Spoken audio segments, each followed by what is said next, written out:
আজকে দুপুরের খাবার খিচুড়ি দিয়ে গরুর মাংস, সেজন্য গরুর মাংস নিলাম 1.5 কেজি।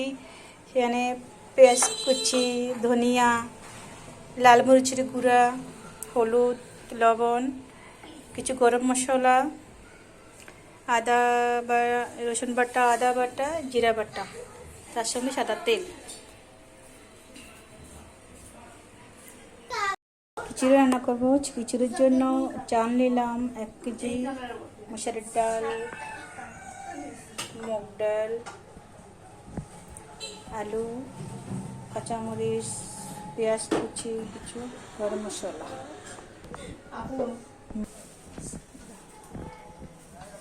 তেল দিচ্ছি পরিমাণ মতো।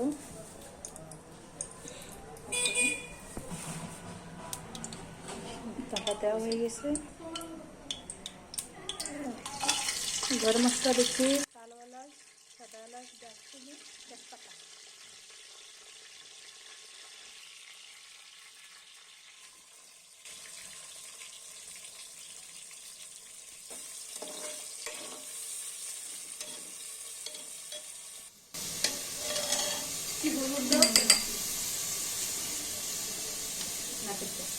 পেঁয়াজটা একটু লাল লাল হয়ে আসছে। এখন আমি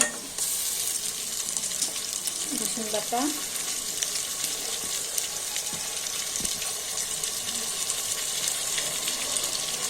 আদা আদা আদা বাটা,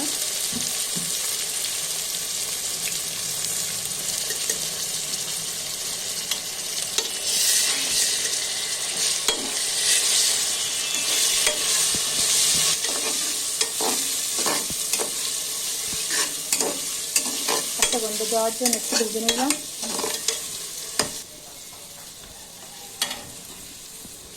এখন দিয়ে দিচ্ছি জিরা বাটা,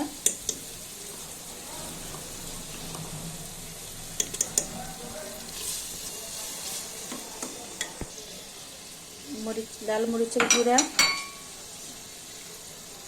হলুদের গুঁড়া,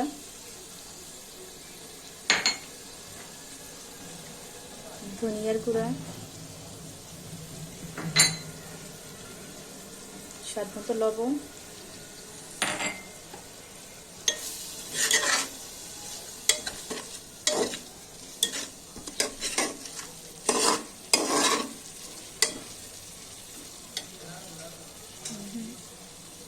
ঠিক আছে।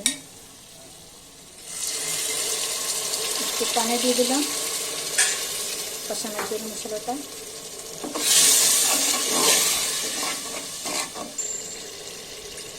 বল না দিয়ে বল। মশলা কষানো চাই, মাংস তেলটা ছেড়ে আসছে। এখন আমি মাংসটা দিয়ে দিব।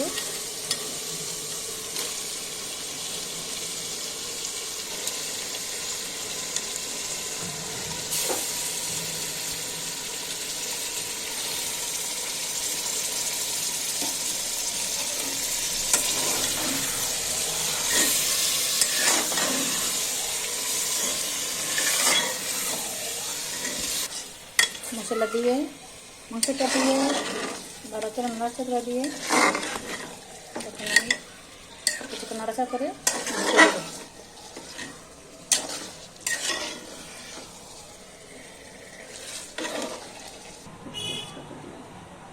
তেজপাতা,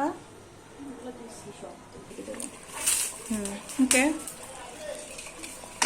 ঢাকনাটা দিয়ে দিলাম। খিচুড়ির জন্য চাল নিয়ে নিলাম 1 কেজি,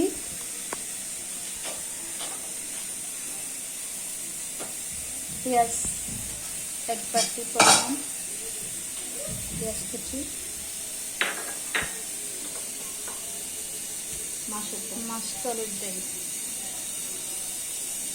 1 বাটি পরিমাণ, মসুরের ডাল একটু বেশি দিলাম, 1 বাটিতে একটু বেশি, 1.5 বাটি মসুরের ডাল,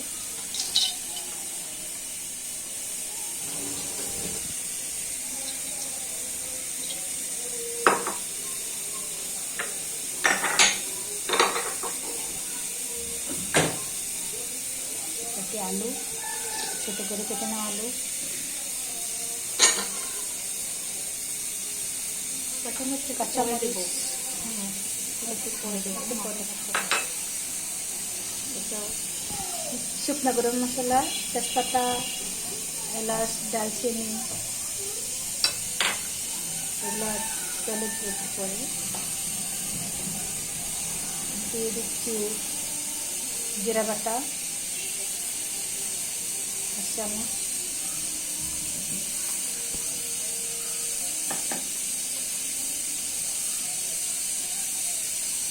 আদা বাটা 1 চামচ,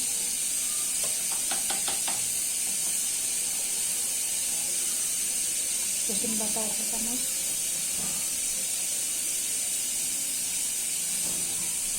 দশ চামচ দিলাম রসুন বাটা, হলুদের গুঁড়া,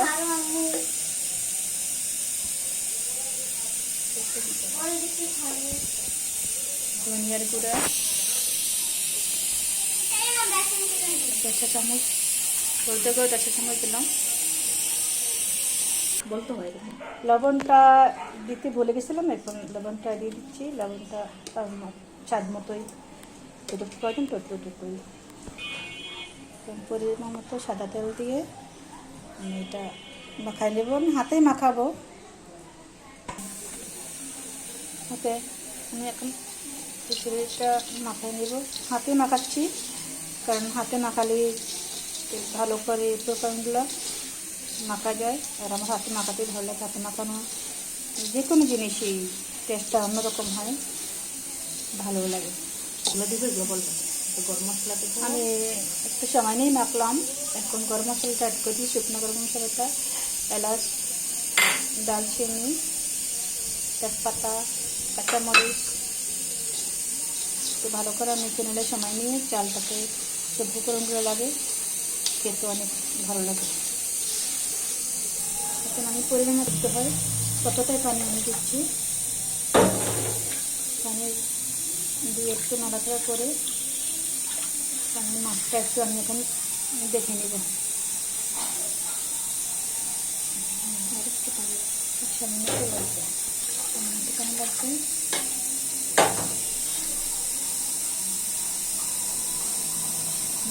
যতটুকুই যতটুকু খিচুড়ি হোক না কেন, তার থেকে 2 আঙ্গুল পরিমাণ পানি, 2 কর পরিমাণ পানি উপরে থাকলেই খিচুড়িটা পারফেক্ট হয়ে যাবে। সেটাই করছিলাম। এখন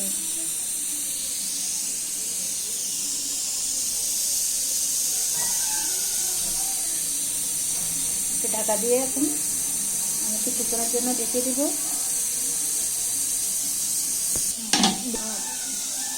দেখে দিলাম। এখন আমি রান্নাটা হলে আবার আসবো। এইটাই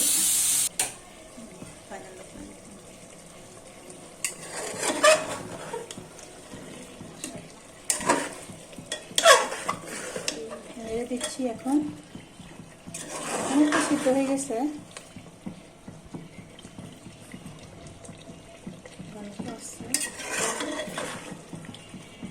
নাড়াচাড়া করে আমি কিছু জল দিয়ে দিলাম। খিচুড়ির সাথে খাবো তো বেশি জল লাগবে না। কালারটা মাশাআল্লাহ অনেক দারুণ হয়েছে। জলটা দিয়ে দিচ্ছি পরিমাণ মতো, তারপর ডেকে দেবো। ডেকে দিলাম। একটু নেড়ে দিচ্ছি। একটু লাগলে ঠিক আছে, লাগবে না।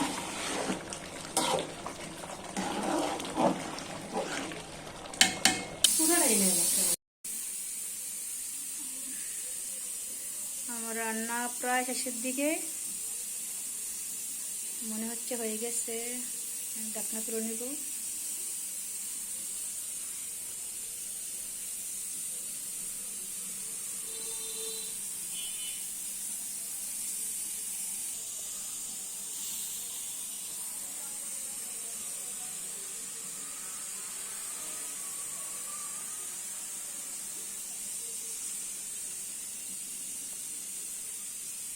রান্নাটা প্রায় শেষের দিকে। আমি এখন ঢাকনাটা তুলে একটু চেক করে নেব কেমন হলো। খিচুড়ি কমপ্লিট হয়ে গেছে, মাশাআল্লাহ অনেক সুন্দর হয়েছে। আল্লাহ, কমপ্লিট আমার গরুর মাংস খিচুড়ি রান্না করলাম। বৃষ্টি পড়তেছে, তার মধ্যে একটু গরুর মাংস রান্না করি। এটা আমার কোরবানির গরুর মাংস, যদিও শেষ পর্যায়ে, তা আজকে একটু রান্না করলাম বৃষ্টি পরে।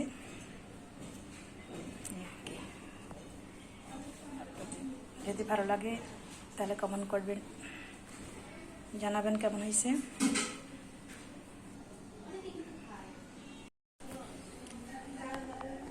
ফাইনালি আমার খিচুড়ি রেডি, সালাদ দিয়ে পরিবেশন করবো এখন।